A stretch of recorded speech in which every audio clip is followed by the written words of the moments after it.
Merci Amandine. Et merci pour l'invitation, ainsi que merci aux députés qui ont organisé l'événement. Alors, je ne suis pas Victoria Ostrat, effectivement. Je n'étais que son misérable assistant. Donc, j'ai travaillé en tant qu'assistant parlementaire pour Victoria pendant 5 ans, qui elle-même a été élue en 2019 au Parlement bruxellois pour une durée de 5 ans également. Donc, à la suite des élections régionales bruxelloises de juin dernier, elle n'a pas été réélue.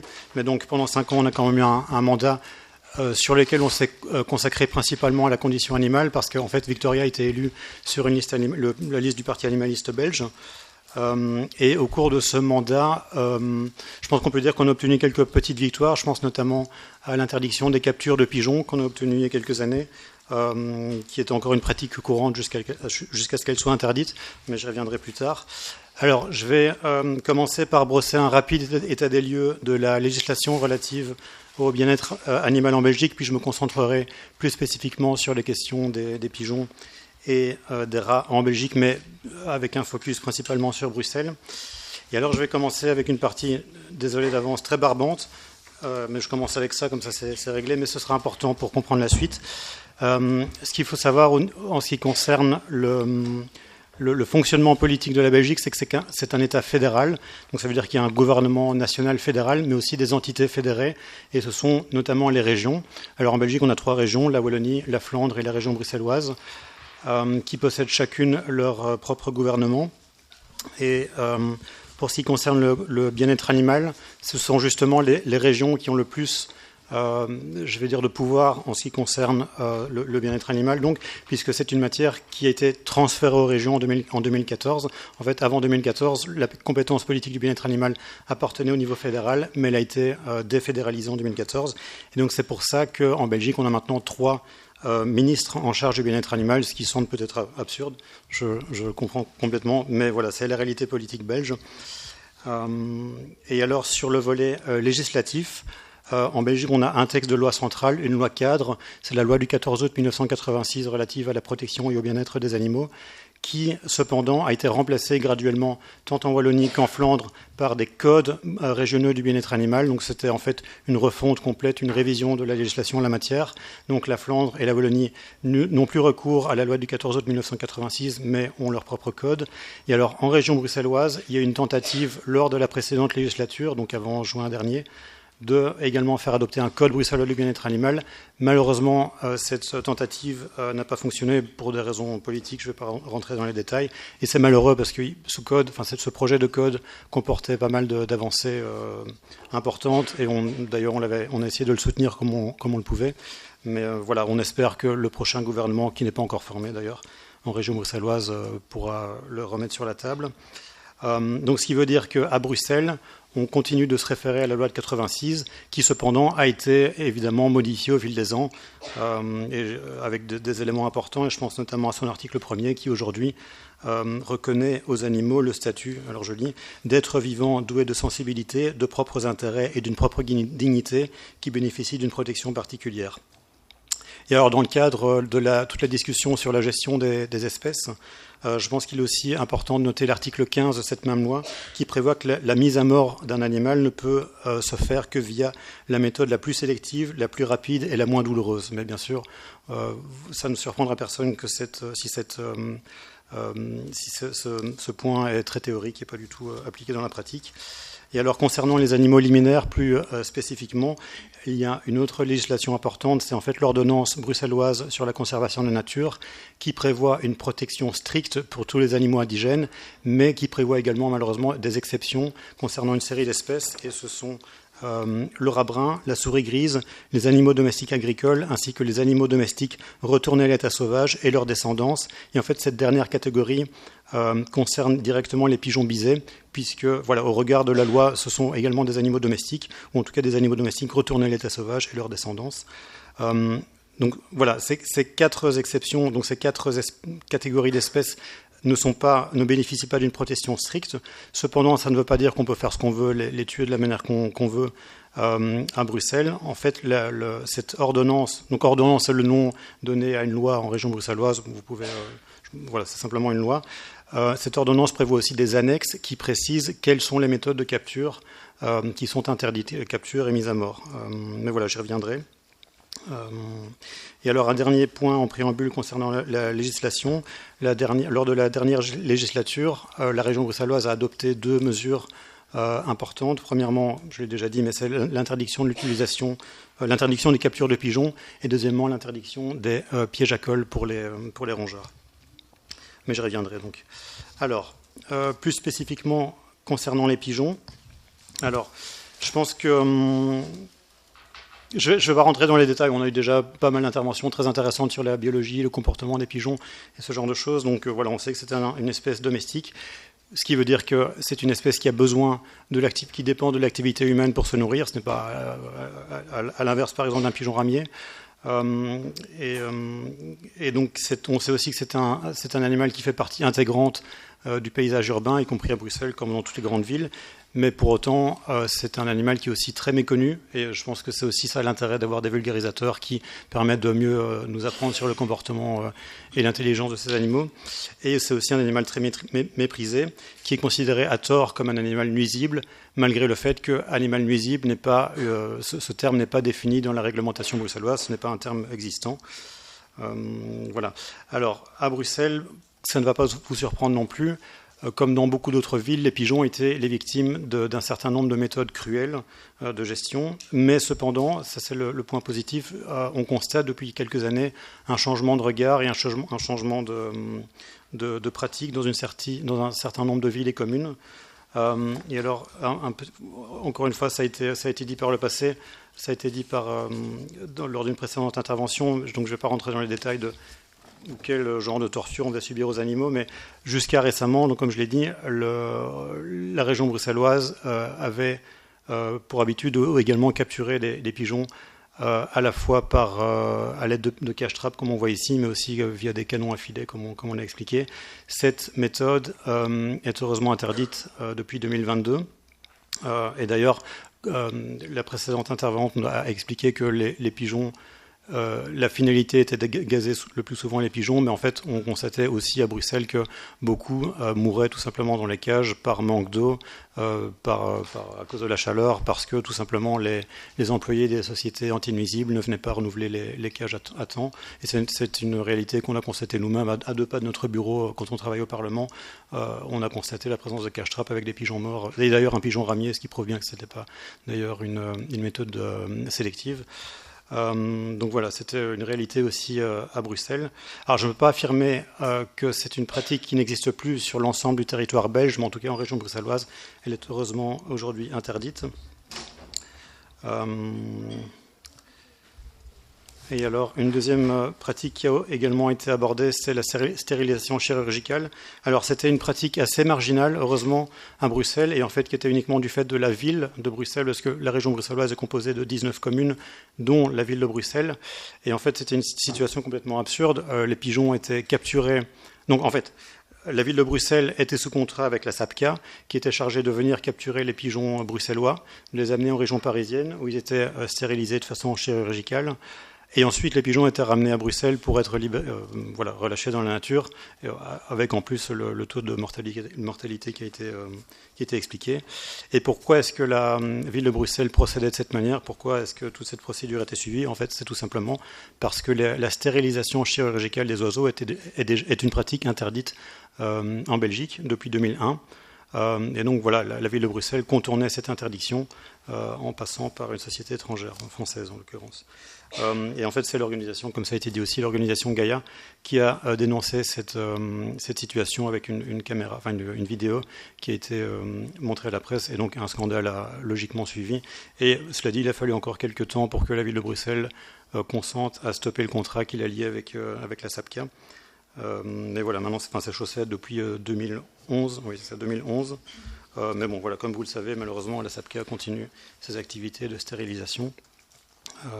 Voilà. Mais en tout cas, ça, ce sont je pense, les 2 pires méthodes de gestion des pigeons qui avaient cours à Bruxelles et qui, heureusement, sont abandonnées. Et je pense que c'est heureusement parce que c'était les pires. Alors, on a mentionné juste avant le tir. Heureusement, à Bruxelles, la chasse est interdite sur tout le territoire, donc il n'y a jamais eu de tir, en tout cas, à ma connaissance, pas eu de tir de pigeons, donc ce n'est pas une pratique qu'on connaît. Je passe rapidement sur je dirais 2 sur des propos et des mentalités, je pense qui malheureusement sont encore d'actualité à Bruxelles, mais évidemment partout ailleurs. Premièrement, je pense à l'idée selon laquelle les pigeons sont, on l'a dit, hein, peuvent se débrouiller seuls, qu'ils seraient en totale indépendance de l'activité humaine. C'est faux. Évidemment, ils dépendent de l'activité humaine pour le rapport en nourriture. Et alors certes, une restriction de l'alimentation, des ressources alimentaires peut amener une diminution de la taille des populations, mais je pense que ce serait erroné et pas très respectueux de dire que c'est une forme éthique de régulation, parce qu'en fait c'est de la régulation par la famine, tout simplement. Mais c'est présenté comme tel parfois, y compris par la ville de Bruxelles actuellement. C'est une affiche récente que vous voyez sur l'écran. Et alors, une deuxième fausse bonne idée, je dirais, mais ça aussi on en a parlé, c'est l'utilisation de rapaces qui n'a pas cours de manière active à Bruxelles, mais c'est le cas dans d'autres villes, en Wallonie notamment. Je pense à la ville de Moucron. D'ailleurs, pour préparer cette intervention, c'est un peu tragicomique, je vous invite à le faire. J'ai cherché un petit peu quelle ville pratiquait encore cette méthode de défarouchement. Et par exemple, la ville de Moucron continue de le faire. Et si vous faites une recherche sur Google, vous voyez que d'année en année, on a des résultats d'articles de presse différents. Une année, on dit que la ville arrête parce que ce n'est pas efficace. L'année suivante, on recommence. Enfin, bref, ça n'a aucun sens. On sait très bien que cette méthode de défarouchement n'a aucun impact sur le long terme. En plus, je pense que c'est un cas d'école du sophisme de l'appel à la nature, parce que du point de vue du pigeon, je ne pense pas que ce soit une perspective très joyeuse de se faire déchiqueter vivant par un rapace quand ça arrive. Et troisièmement, on l'a dit aussi, ça pose le problème évidemment et la question du bien-être des rapaces eux-mêmes, puisque c'est une exploitation d'un animal qui est lui sauvage. Alors, passons peut-être aux meilleures nouvelles, disons aux adoptions progressives de meilleures méthodes. Alors ça a été dit, Bruxelles commence de plus en plus à recourir au nourrissage contraceptif, en tout cas à la distribution de grains contraceptifs via donc les grains de maïs enrobés de nicarbazine, qu'on appelle commercialement la pilule R12. Je ne sais pas si c'est le terme utilisé en France, mais oui. Ok. Alors, comme je le disais, Bruxelles, la région bruxelloise est composée de 19 communes. Et à ma connaissance, à ce stade, il y a 4 ou 5 communes bruxelloises qui ont commencé la distribution de grains contraceptifs. C'est Ixelles, Bruxelles-Ville, Anderlecht, Schaerbeek, ça fait 4. Bon, 4 alors.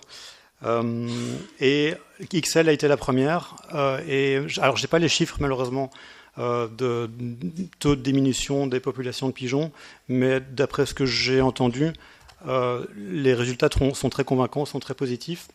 Alors, il faut savoir que au moins 3 des communes qui ont commencé la distribution le font via une société vétérinaire, un petit peu comme la SACPA en fait, qui propose tout un package.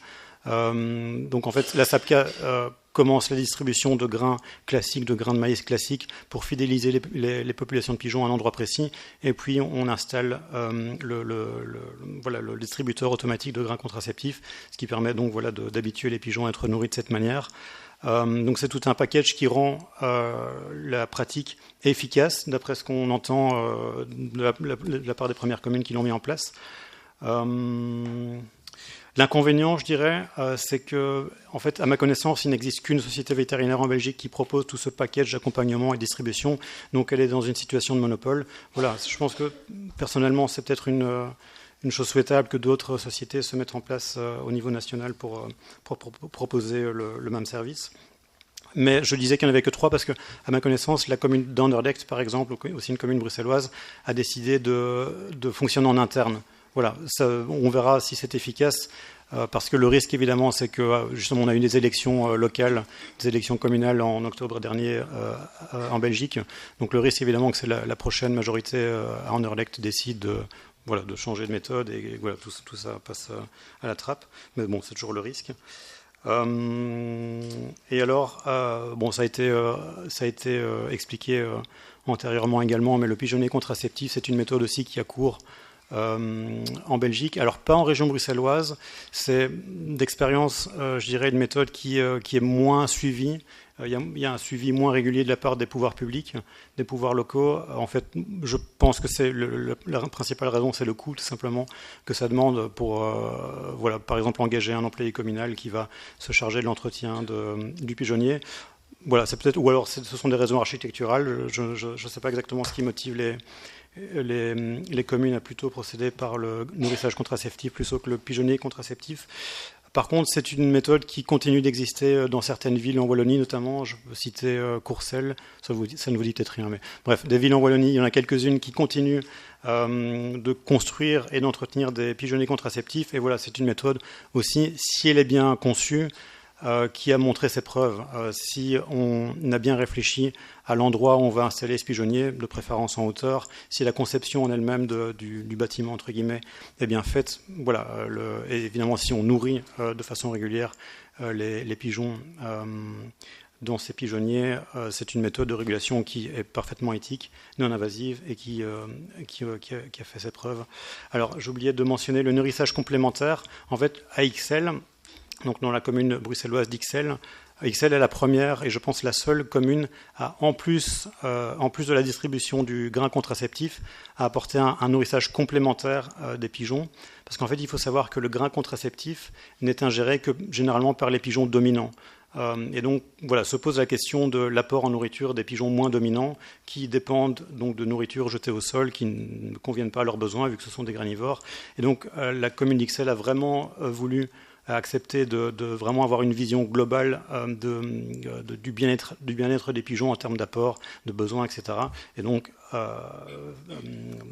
voilà, propose un nourrissage complémentaire, apparemment sans que ça ne restreigne trop la réduction de la population des pigeons via le grain contraceptif. Donc, et ça, c'est grâce, en fait, je la cite, c'est grâce au travail d'une association ixelloise, bruxelloise, les Plumes d'Ixelles, qui fait un gros travail de pression auprès des pouvoirs publics à Bruxelles.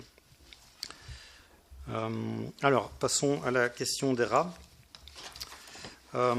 Alors les rats, je ne vais malheureusement pas apporter beaucoup plus d'informations que ce qui a été dit jusqu'ici. On est en fait encore assez loin des méthodes qui existent pour gérer les pigeons de manière éthique.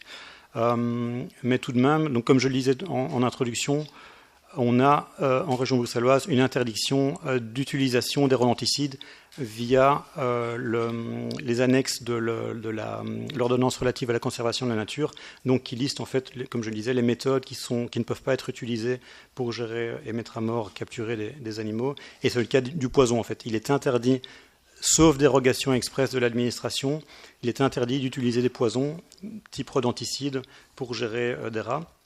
Alors voilà, ça ne va pas vous surprendre que c'est une interdiction toute théorique. En fait, on constate que en fait, tout simplement, on peut pousser la porte d'un magasin à Bruxelles, se procurer des rodenticides type anticoagulants, par exemple un magasin de bricolage, et on peut l'utiliser illégalement, mais voilà, ça se fait. Donc voilà, on a évidemment la différence entre le gouffre entre la théorie et la pratique. Et c'est une situation d'ailleurs dont le gouvernement bruxellois a connaissance, puisqu'on avait interrogé le ministre en charge de l'environnement il y a quelques années sur cette thématique. Il a reconnu que en fait, l'utilisation de rodenticides passe en grande partie sous le radar et est utilisée donc de manière illégale.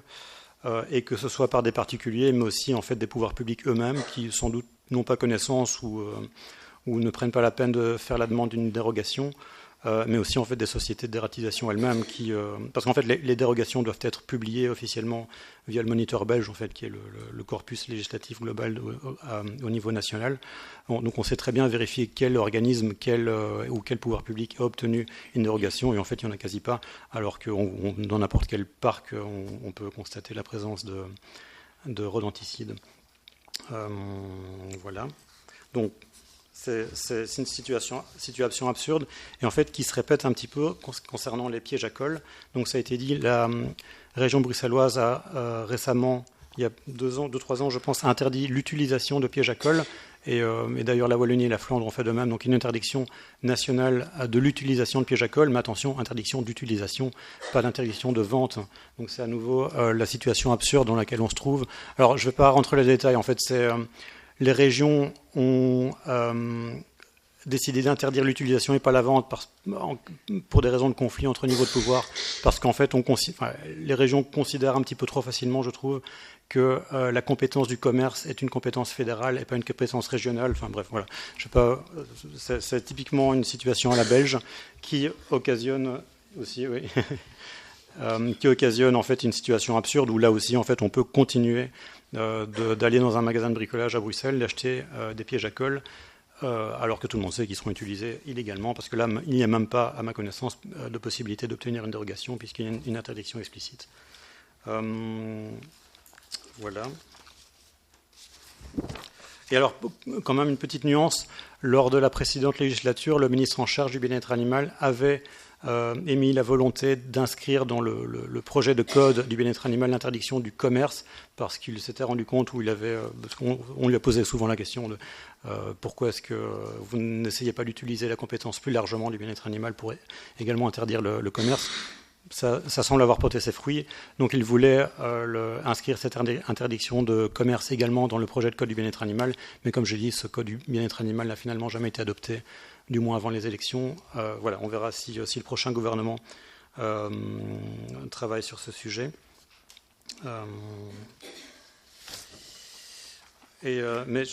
Par contre, je me permets aussi une petite parenthèse. Je doute qu'on puisse considérer les pièges à colle comme moins cruels que le rodenticide, parce que ça a été dit aussi, les rodenticides occasionnent beaucoup de douleur aux animaux. Donc voilà, je pense que là aussi, il y a pas mal d'hypocrisie. Bon, je ne suis pas du tout en train de dire qu'il ne fallait pas interdire les pièges à colle, bien au contraire. Je pense qu'il faut, surtout si on travaille au niveau politique, on est obligé de travailler étape par étape. Mais en tout cas, je pense qu'il ne faudrait pas en conclure que les rodenticides sont moins cruels que les pièges à colle. Je ne pense pas que ce soit le cas en termes de douleur. Mais donc voilà, globalement, à mon avis, je pense que la première chose à faire, surtout lorsqu'on parle de la gestion des pigeons, c'est de se poser la question, ça a été dit aussi, dans quelle mesure est-ce qu'il est nécessaire, utile et efficace de gérer les populations de rats. Parce qu'en fait, on a posé cette question aussi au gouvernement bruxellois lorsqu'on était en fonction. Jamais la région bruxelloise ne s'est posé la question ou n'a pris l'initiative pour essayer d'obtenir des données chiffrées sur l'impact des opérations de dératisation qui sont pratiquées de génération en génération. Donc on n'a aucune donnée objective sur l'impact sur les populations de rats, mais même sur l'utilité d'une telle méthode. Donc je pense que la première étape serait de s'interroger sur cette utilité, et j'espère d'ailleurs que les pouvoirs publics prochainement se pencheront notamment sur les études qui sont en cours et qui ont été présentées et qui ont été abordées lors de la précédente intervention. Parce on sait que pour certaines espèces, il y a un phénomène de compensation démographique. C'est le cas pour les pigeons. Si on se met à tuer un certain pourcentage des populations d'une certaine espèce, il y a une compensation démographique. L'espace laissé vacant est rapidement réinvesti par une nouvelle population. Donc voilà, dans quelle mesure est-ce que ce n'est pas le cas pour les rats? Et voilà, vous avez compris, c'est le cas. Voilà. Voilà, en résumé, je pense que la région bruxelloise a montré une évolution favorable, surtout concernant les pigeons, mais on voit aussi que ce sont surtout des mesures assez lacunaires qui sont rarement aussi suivies vraiment des dernières décisions. Par exemple, je pense encore une fois l'interdiction de commerce qui vraiment se fait attendre pour suivre les interdictions d'utilisation. Et en tout cas, s'il s'avère nécessaire de gérer les populations, voilà, et a fortiori de rats, je pense qu'il faut vraiment se diriger vers les méthodes les plus éthiques possibles, non létales et les moins invasives. Voilà, je vous remercie. Et ça, c'est Victoria. Merci beaucoup.